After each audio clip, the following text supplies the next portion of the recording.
So hello, I'm Anna Page. I will be preaching. Sorry, I just went off in the chat a little bit there. Sorry about that, Steve, but thank you for the music. Um, so I'll tell you a little bit, one about this adventurous week. So I have a bit of a scar left over on my nose. On Monday, I was building IKEA furniture and then it was put in wrong. So then I like slammed my nose, and then it started bleeding and it was awkward. But then on my way um, back from work, I was building this at work. On my way back from work, I was driving along the Yellowhead and there was a stray dog running across the road. So being raised as a animal lover, I was like, oh no, I should stop and try and perform a rescue service. So I I stopped and then pulled my car to the side and then waited. There's some cars that stopped. So I went to the median and the dog had stopped there.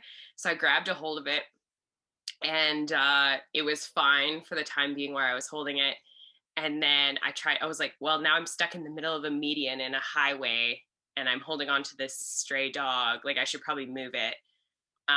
So then I like tried to move it and then it started wrestling and biting me and like scratching my arm. And anyways, it was like nuts.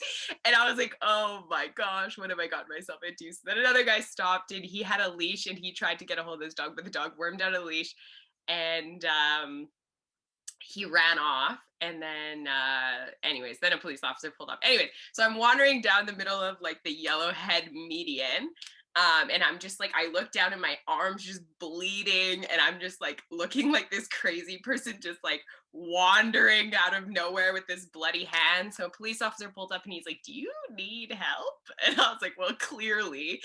Um, and yeah, so anyways, 4 hours later, I like finally see a doctor. Then yeah, I had to get antibiotics and like 7 shots for rabies. That's kind of crazy. And like my tetanus and whatever. And then I had my COVID shot like last month.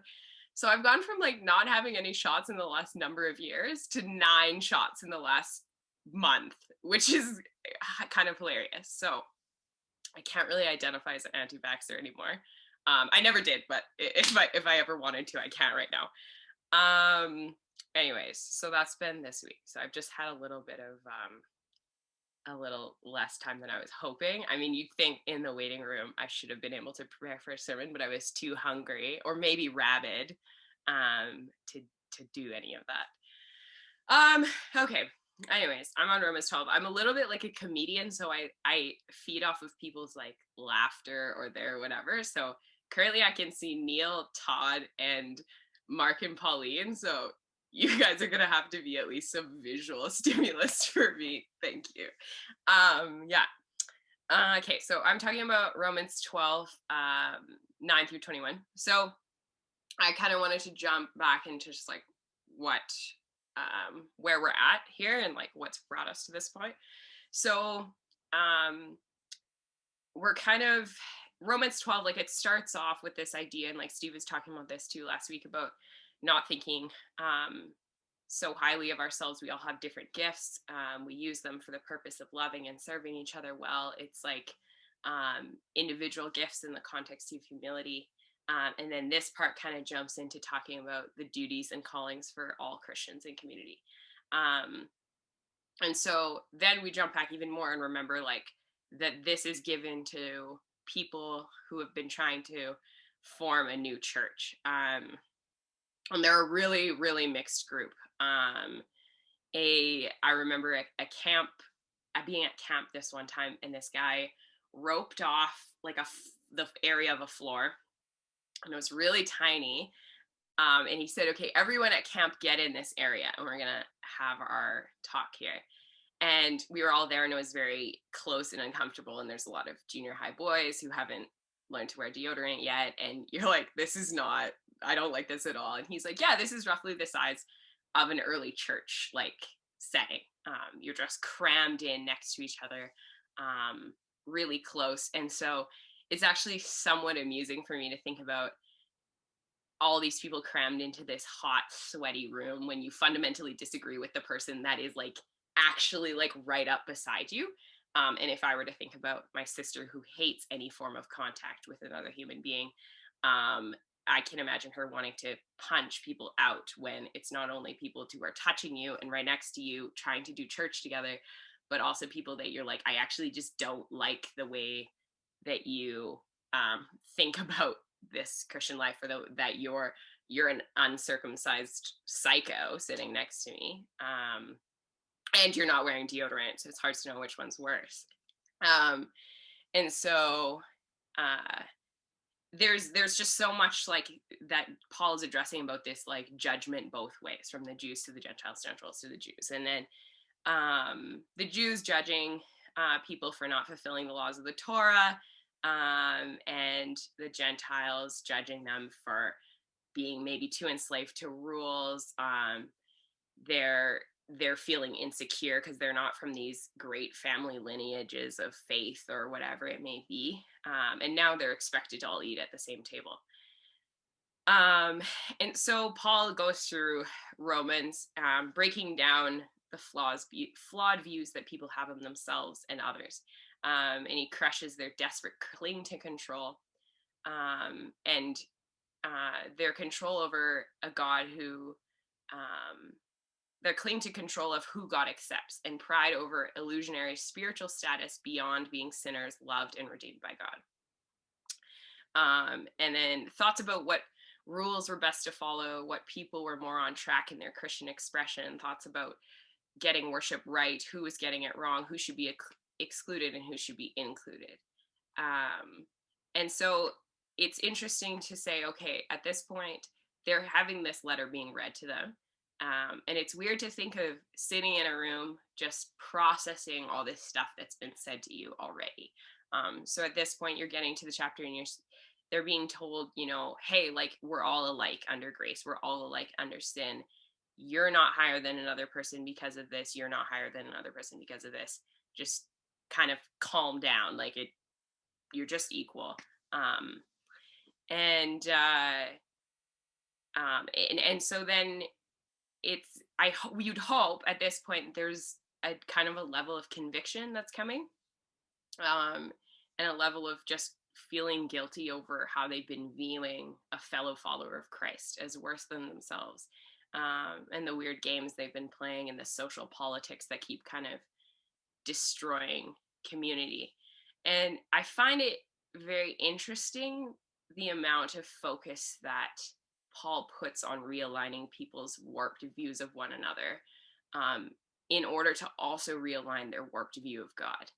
Um, and I think when I think about a letter being written to us today, I wouldn't think about large parts of it being dedicated to the twisted ways that we think about each other and treat each other. I would more think that it would be more along the lines of like what God's trying to tell me about himself, and be expecting some massive theological insight. But again and again, it becomes clear how intrinsically tied our theology and our sociology is. How we treat each other, Christian or not, um, is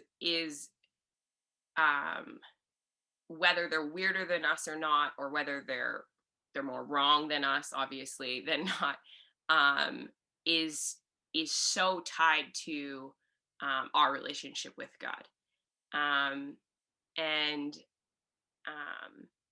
I think so. When I think about that letter being written to us today, it's kind of convicting to be like, man, it would really address a lot of things in our lives of how we do treat each other, and then again sort of bridging that gap of saying it their struggles with these things are very not different than our own with each other, and just like that hard wiring of judgment and exclusivity, and in groups and out groups and whatever. It's just like part of this like way that we are warped and wired, and so like it's still very practical today. So I think there was two ways I was imagining that, like myself in both groups, for the Church of Romans. So I was imagining myself when I was young. I was part of a youth group, not monastic, just to clarify.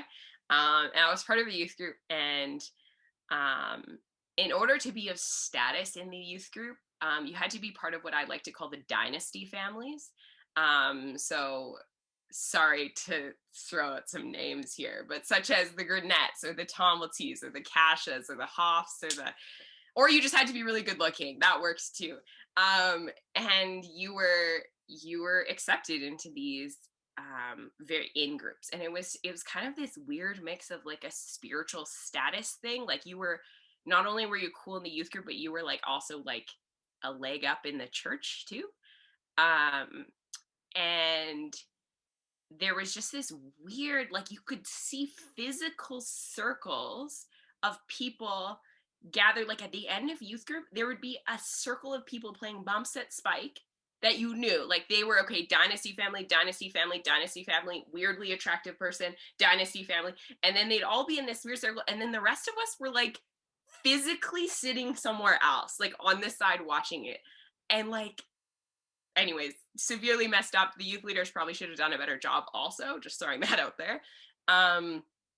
And uh I it was I mean, sort of amusing how insane it was getting, but I think when you're on the outside, you also develop a lot of like unhealthy things too.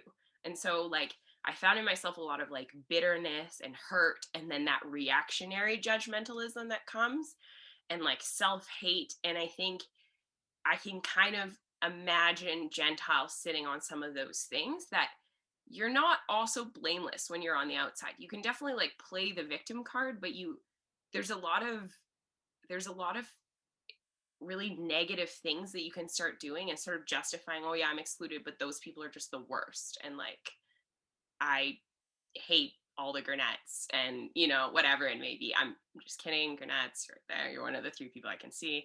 Um, but there's a lot of unhealthy things, and I like that Paul kind of levels that out too. Like he doesn't leave them off the list of people that need to be addressed, and need to be kind of humbled also.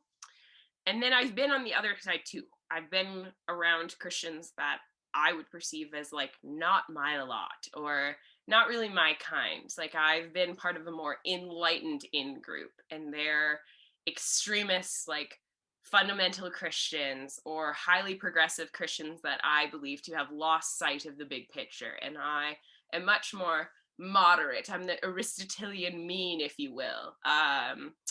And in my that my ways of thinking are much, if only they knew what I knew. And I think it's just this weird prideful, smug, satisfied feeling, that's also makes me kind of think, yeah, I feel like that also would have been how the Jews would have been feeling, a lot of them. And I hope that at this point in Romans, I would hope for myself, but for them as well, you kind of are beginning to be convicted about those things, but also just let go of the weird slavery that they create in you. And so I think, and then as he jumps into Romans 12, he gets so practical, and it's been practical this whole time. It's always been like what God, how God perceives us, but also then how we are to treat each other. And it gets very, Paul doesn't leave any room for these Christians to read this letter and be filled with just lofty mental concepts with no grounding for what they should look like in real life, with real people they're in relationship with. And I would say almost that Paul has the rubber hit the road like a little too hard sometimes, and it's like, whoa, yeah, okay, yeah, you're really right. But I think it's at this point it is to be that we're happily starting to throw off this weird prideful layers, and realize that we're just bumbling fools under grace. And that's our starting place. And Paul's been shedding us off layer by layer, equalizing us, humbling us, freeing us to encounter God with all the pretenses. And now he leads us to very practical ways of living out love. And so, of course, these practices are necessary. and they lead to a new way of living and flourishing in community. And I would say there's some part of them that I almost felt like was like similar to the Sermon on the Mount, in the sense that it's illustrating God's created order and way of flourishing as humans. Um, and it's also a list that's meant to draw people into better relationship with each other and God, because they're always interconnected. And so I kind of just spaced it out because there's a lot of short shots, but I'm just going to read it all and then kind of go through them, hopefully ish, kind of one by one, and we'll see where it goes. So Romans 12:9-21. Love must be sincere. This is from the NIV, by the way. Love must be sincere. Hate what is evil. Cling to what is good. Be devoted to one another in love. Honor one another above yourselves. Never be lacking in zeal, but keep your spiritual fever serving the Lord. Be joyful in hope, patient in affliction, faithful in prayer. Share with the Lord's people who are in need. Practice hospitality. Bless those who persecute you. Bless and do not curse. Rejoice with those who rejoice. Mourn with those who mourn. Live in harmony with one another. Do not be proud, but be willing to associate with people of a low position. Do not be conceited. Do not repay anyone evil for evil. Be careful to do what is right in the eyes of everyone. If it is possible, as far as it depends on you, live at peace with everyone. Do not take revenge, my dear friends, but leave room for God's wrath. For it is written, "It is mine to avenge, I will repay," says the Lord. On the contrary, if your enemy is hungry, feed him. If he is thirsty, give him something to drink. In doing this, you will heap burning coals on his head. Do not be overcome by evil, but overcome evil with good. So there's so much here. It's so practical. It's so beautiful. It's not meant to be a list of things to do to gain acceptance from God. Again, we're coming at it after all this stuff, after Romans 8, after all these beautiful things. That rather, once a shift has occurred of a realizing our equality and being beloved by God, instead of going back to an old way of being judgmental, insecure, playing pretend, we're giving a new list of new ways of offering our whole beings as living sacrifices to God. And while the first part in Romans 12 talks about individual gifts to serve one another, these are acts of love and service we're all called to embody. Deeply loving, zealous, hopeful, faithful, prayerful, harmonious, peaceful, humble peacemakers is what we're all called to be.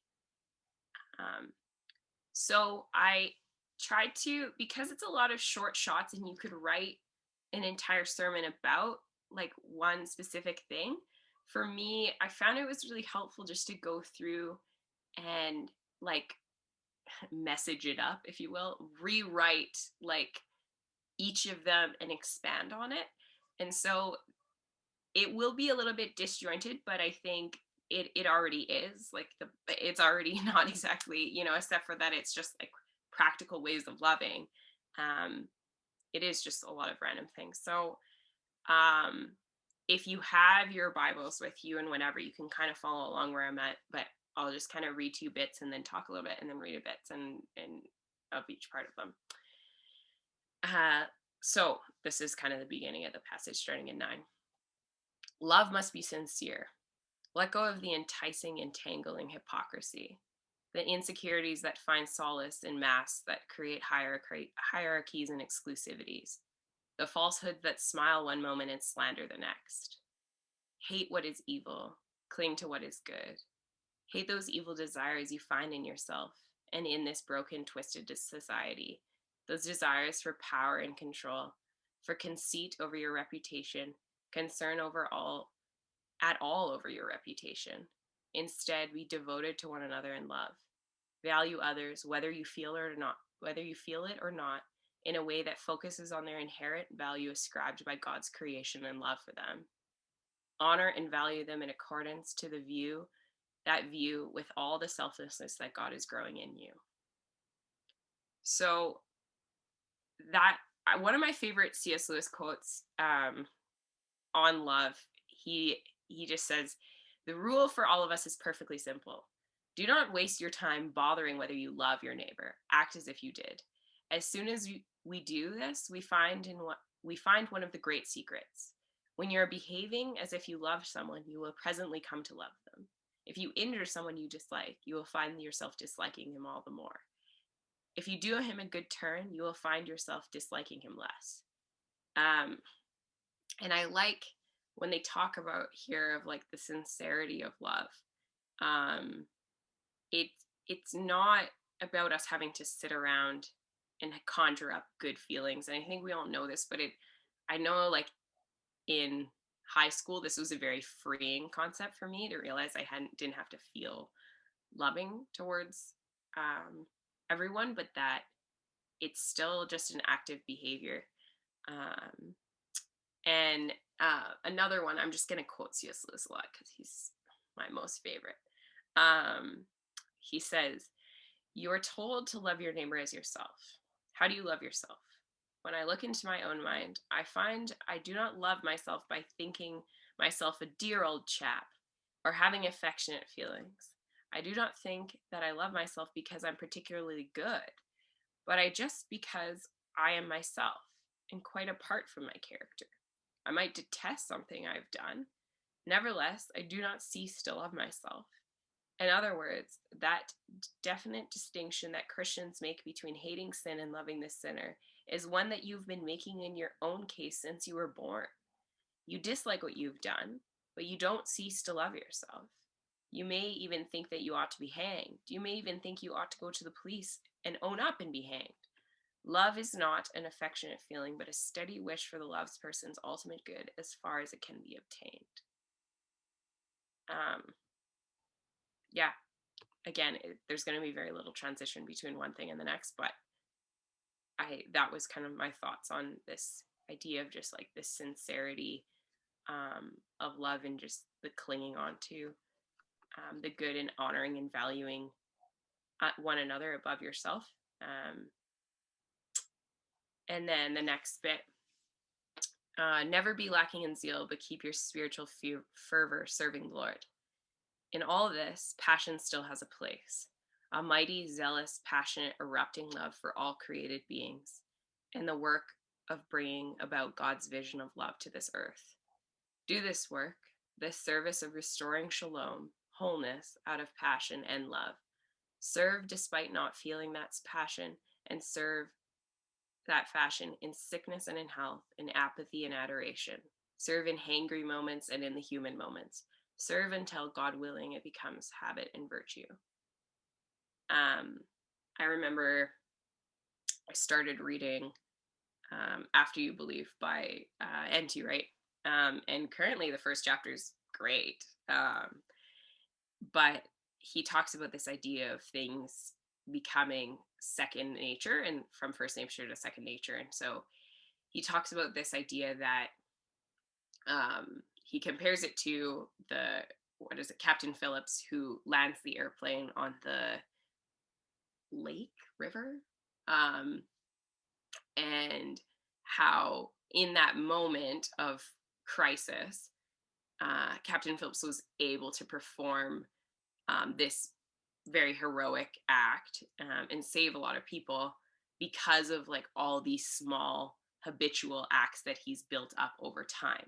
And that like if a random person was just put in a plane and told to do that, they wouldn't be able to do it because their first nature is such that they can't fly a plane and they can't do these things. But over time, all these small mundane things built up in him a habit that in this moment became kind of a heroic and a virtue, a heroic act and a virtue. And it's I don't know, it's very encouraging to just think of all the small hidden acts of serving God in both the mundane and in the highest, that kind of slowly do create in us habits that become character, become virtue, um, and just that the value that brings, and again with the purpose of um, serving others and serving God, and just the beauty that brings to community too. But just that there's such value in pursuing that, in that it's never going to erupt in the big moments if it was never there in the small moments, I guess. um the next one is be joyful in hope, patient in affliction, faithful in prayer. In this daily life of love, be joyful in the hope that God cares for you in this world more than you ever have and will restore all things. Be patient in the here and now and all the trials that come with it, and come back to prayer again and again and again. God cares.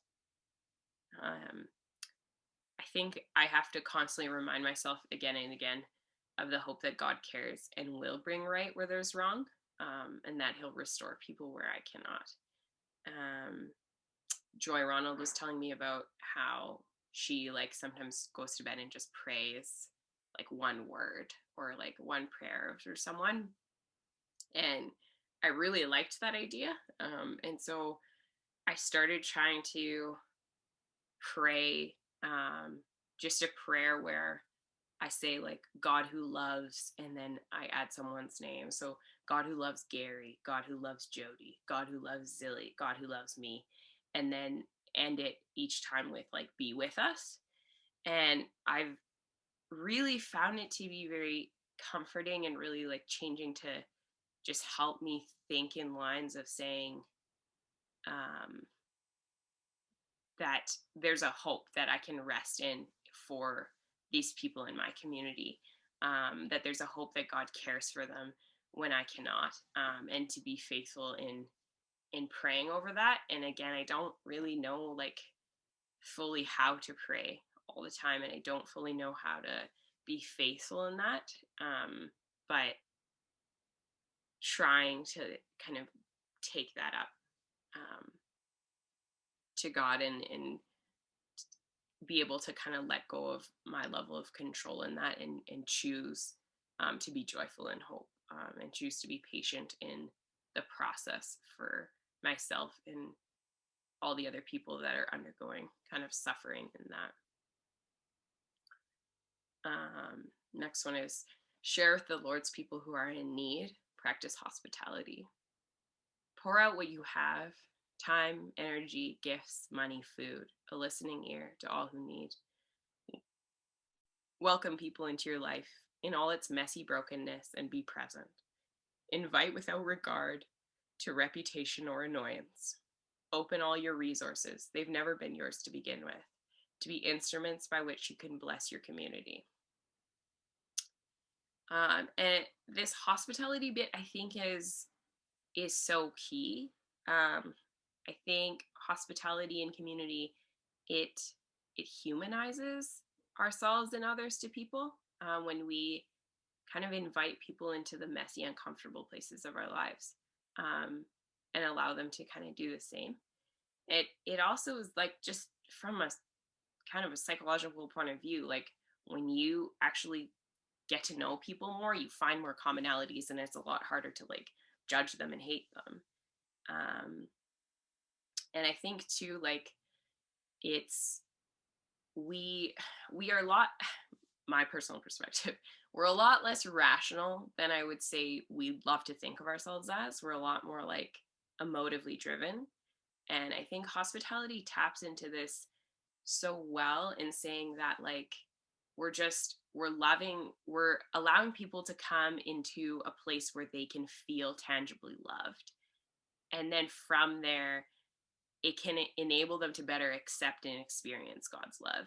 And I think this is where it's so different than just like a kind of a preach at people model, or even like be in people's lives for short shots and just say random things, because it's just, we're not as rationally driven like that. And to be able to just be like, oh yeah, like I had a random coworker who told me that like this is true, um, or this is true, is not going to have as deep of an effect in your journey with Christ as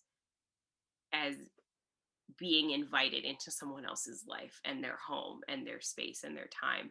Um, and just the beauty of being able to be people that, tangibly allow people to experience God's love better through our love, but then also be able to experience it through other people's love as well, and have that bi-directional kind of experience is such a good way of cultivating community. I It's kind of hard to talk about this in the middle of COVID because you know that we have to be more creative about how we do community, but I also like know that there's going to be a time where we can have people back in our homes again and at our tables again, and those are really important moments, and I hope that we look forward to that again and that we do that again, and that like I think there's a part of me that has there's a selfish part of me that has kind of enjoyed being able to just like my house is my own and I can just like do with it as I want and don't have to have the uncomfortableness of having people in who maybe I don't really want in as much. Um, and I hope that post COVID we don't just continue to retreat into ourselves, but like again, kind of open our doors to that. But yeah, I just think it's just such a beautiful way of cultivating community, a beautiful way of inviting people into community. I've definitely gotten to know people the best at times when I've just been at their homes and have hung out with them in those ways, way more than I ever have if I would just go to someone's church or their, you know, I don't know, random Bible studies or something. And so I think that just being a really key piece of like loving in community. Next one is bless those who persecute you, bless and do not curse. Speak words of life about those who have harmed you and done you wrong. Be real, honest, confessing, prayerful, not embittered, gossiping, or revengeful. Revengeful. My note on this is just, well, this is hard. Um, and I don't. So kind of tapping into this, and then the lines later in the end of this about um, not choosing revenge and stuff. I'm still in the middle of wrestling with this. Like I had a pretty bad end to a roommate relationship, and I'm still definitely like struggling through what it looks like to be a Christian and um, choose to bless and not curse those who've done you wrong. And then the whole like, if your enemy's hungry, give them food, you know, so you heap burning coals on their head. Because a part of me wrestles with thinking, no, it's not putting burning coals on their head. It's actually just like not having boundaries, and they're just gonna keep taking advantage of you. And I definitely think there's room for like wisdom thinking both ways, but um, I would say I'm in a place of like still wrestling through what it's like to love someone that's like done you wrong, who hasn't like acknowledged that they're in the wrong. And a part of me really loves that later passage of like, as far as it depends on you, live at peace with people, because I think there's a little bit of like almost Paul acknowledging like, yeah, like people are hard to be with at times, you know, like that it's just hard. And so, you know, kind of give what you can, but also like it's understandable that it's not always possible to live at peace with people. And I know that a lot of you are older than me, and I'm sure have had a lot more time to accumulate people that maybe you're not as in peaceful places with. And that is hard. That is a really hard place to be in a constant place of like reanalyzing what your motives are there, and like where is the loving response in that, and where is like God calling you to be, and where it's healthy and good for you in the moment and all that. But I'm not really going to answer any questions in regards to that. Rejoice with those who rejoice, mourn with those who mourn.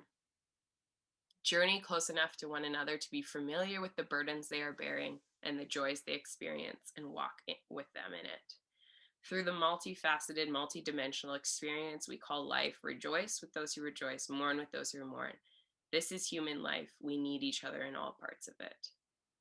Um, I like that Paul is talking about this, like the rejoice with those who rejoice, mourn with those who mourn, because like there's a degree of intimacy you need to have with each other in order to do this. And I think this is where like discipleship comes into play, but like deep friendships and deep relationships that you're actually involved enough in each other's lives that you know what they're rejoicing about and you know what they're mourning about, and then you're able to do that with each other.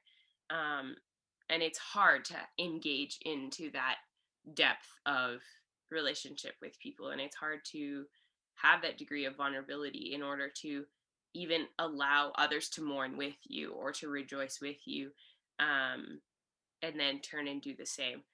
Um, and I think I've seen that done really well in Monistic a lot of the time, like as a corporate group. Um, I Yeah, there's been a lot of journeying that a lot of you have done alongside each other, in a lot of aspects of life that have been really hard and really good. And I think that is a beautiful strength, and I think that's like a beautiful example of like what Christian community can and should look like. um, Live in harmony with one another. Don't stir up and encourage divisive thoughts, those ways you feel insecure, and cover it with pride or self-hate. Don't mull over the areas of your mind. Don't mull over the areas your mind goes for control. Confess the ways your mind turns to fear, judgment, bitterness, and hate, and choose harmony. If you haven't caught on already, you have absolutely no reason for feeling prideful. That person you think is beneath you or annoying or fundamentally flawed in their thinking is yet another person that Jesus died for, just like you. Let go of the chains of reputation, social status, insecurities, and laugh at the fool you are being. Hang out with people that you view as beneath you, not to feed your pride or to virtue signal, but to love them and also learn something for yourself too. Um, One of my favorite little, I don't know, one of my favorite like little quotes about like pride and I don't know, just kind of like letting go of that is in The Horse and His Boy with Bree the horse. And I'll just read you the little passage. So when Bree actually encounters Aslan, so those who know the story, Bree is a very prideful horse, and thinks of himself as quite above um, the rest of the rabble that he's with, basically. And and I like how Aslan kind of encounters with him. So I'll just read this a little bit because The Horse and His Boy is excellent. Um, but is he a lion? No, no, of course not, said Bree in a rather shocked voice. All the stories about him in Tashbaan say he is, replied Avarice. And if he isn't a lion, why do you call him a lion? Well, you'd hardly understand that at your age, said Bree. And I was only a little full when I left, so I don't fully understand it myself. Bree was standing with his back to the green wall while he said this, and the other two were facing him. He was talking in a rather superior tone with his eyes half shut. That was why he didn't see the changed expression in the faces of Hwin and Avarice. They had good reason to have opened their mouths and staring eyes, for while Bree spoke, they saw an enormous lion leap from outside and balance itself on the top of the green wall. Only it was brighter yellow and bigger than more beautiful than and the most alarming lion they had ever seen. And at once it jumped down inside the wall and began approaching Bree from behind. It made no noise at all, and Hwin and Avarice couldn't make any noise themselves, no more than if they were frozen. No doubt, continued Bree. When they speak of him as a lion, they mean he's only as strong as a lion, to our enemies, of course, or as fierce as a lion, or something of that kind. Even a little girl like you, Avarice, must see that it would be quite absurd to suppose he's a real lion. Indeed, it would be disrespectful. If he was a lion, he'd have to be a beast like the rest of us. Why, here Bree began to laugh, if he was a lion, he'd have 4 paws and a tail and whiskers and help! For just as he said the word whiskers, one of Aslan's had actually tickled his ear. Bree shot away like an arrow to the other side of the enclosure and there turned The wall was too high for him to jump, so he could fly no further. Avers and Hwyn both started back. There was about a second of intense silence. Then Hwyn, though shaking all over, gave a strange little neigh and trotted over to the lion.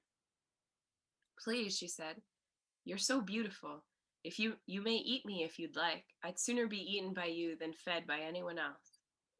Dearest daughter, said Aslan, planting a lion's kiss on her twitching velvet nose.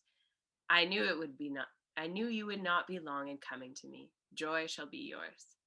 Then he lifted his head and spoke in a louder voice. Now, Bree, he said, you poor, proud, frightened horse, draw near. Nearer still, my son. Do not dare not to dare. Touch me, smell me. Here's my paws. Here is my tail. These are my whiskers. I am a true beast. Aslan, said Bree in a rather shaken voice, I'm afraid I must be rather a fool. Happy is the horse who knows that while he is still young, or the human either, says Aslan. I love it. I love that like part. I'm sorry for some spoilers for those who haven't read it.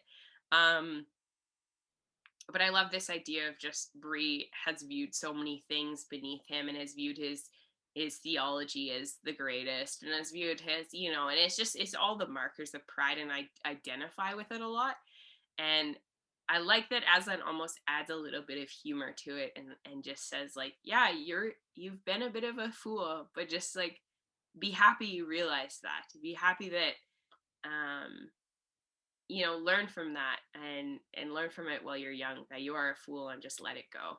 And I like that freedom from pride often kind of comes, at least for me, in this sense of like laughing at just this weird game I make of it. I think at the beginning of the Screw Tape Letters, there's a quote that says something like, a demon, like, if it can't be like warded away through prayer or something, it must be laughed at, for a demon can never like handle being laughed at or being made a mockery of. And I think sometimes in some of the things I'm tempted towards, or the vices I have, that sometimes I have to make a mockery of the weirdness that it is, but and kind of just how it cuts me off from community. Okay, we're getting near the end here. Do not repay anyone evil for evil. Be careful to do what is right in the eyes of everyone. Evil actions have never solved evil. Resorting to revenge and tribalism has never created a flourishing society or whole people. Choose peace whenever and wherever possible. Fight for peace, for it is so often harder than resorting to revenge. You will have to die to yourself every time you choose to let go of control in your way of dealing with being wronged. And your way of dealing with being wronged your way. But remember that Christ died for it first.